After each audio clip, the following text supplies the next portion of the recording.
Well, and he actually ended up following them, Stephen and Anu, and that's how the police were able to catch up with this pursuit.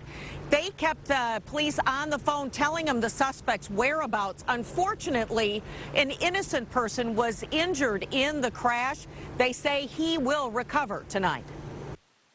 There was no regard for the speed limit, traffic signs. They were going through red lights.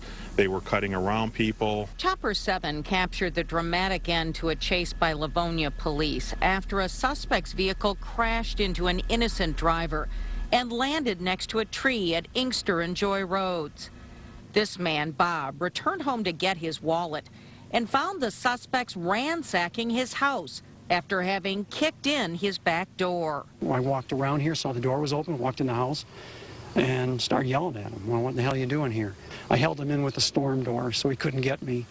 Slowed him up a little bit, then ran down the driveway around to my car and told my co-worker to call the police. Bob thinks his arm was gashed by the jagged door. He backed out of his driveway so they wouldn't ram him. But he and his friend called police and followed the suspects. Followed them down the road and kept on telling, relayed where they were going with 911. 2 of the suspects were injured. 1 had to be freed with the jaws of life. But police say they will recover. All 3 are in police custody.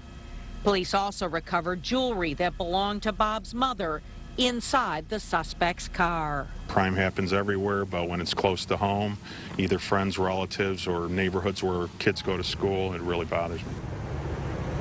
It all happened so fast. Bob and his friend said they didn't really have time to be afraid. Police never recommend that you do this in this sort of situation because the people could have been armed. If you find somebody, a vehicle parked in your driveway, go someplace safe. Call the police, let them handle it. But they say it did work out for the best in this situation because they did capture all 3.